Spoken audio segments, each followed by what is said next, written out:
So the reason why Ashley and I got some key people in front of you today is just to reinforce that together we have all the resources we need to continue to make Mary Lin a successful school. And what resources we don't have, we have the advocates right here to help us get those resources. So without the support of the parents in the community, Mary Lin wouldn't be the school that it is today. So we want to publicly thank you for your involvement and for all the volunteers who help us continue to be a successful school. So we'd like to tell you just a couple of minutes about what we do here. Our vision is to prepare your students, our students, for college and for life. It's very simple. How do we do that? Well, our mission, or how we drive towards our vision, is for the teachers to use the teaching best practices outlined in their Teacher Keys Evaluation Instrument, or research-based best practices, while teaching the Common Core Georgia Performance Standards. So again, it's very simple.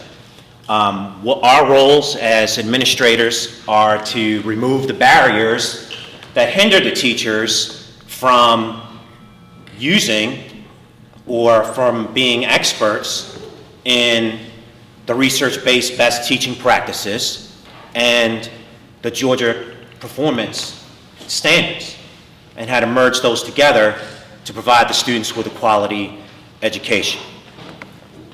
So that's a little bit about our vision and our mission. We'd like to tell you a little bit about the people who really do the heavy lifting around here are the teachers who are in the classrooms each day. Each grade level has at least 3 days of common planning time together, where they all have the same time period during the school day to get together and plan effective lessons, share lesson plan ideas. One of the things that has worked really successfully on third grade level is the day the students are pulled out for challenge. The third grade team calls it a home challenge day, where the students who remain in the classroom are provided with enrichment or remediation and are grouped according to ability level in reading and math, and at times change classes to get, again, enrichment and remediation in those two areas, reading and math. So we had third grade present the structure of how they've done that for the past 2 years to the entire staff at our last staff meeting.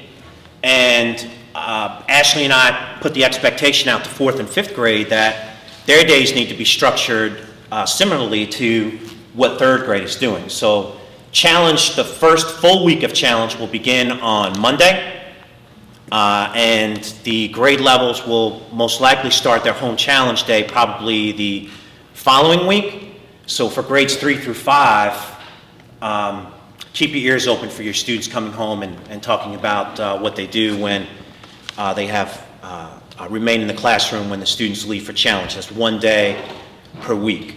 First and second grade has also been in discussion about that, although they're so young that at the beginning of the year they really just wanted them to get a feel for the procedures and classrooms before they start looking at that structure.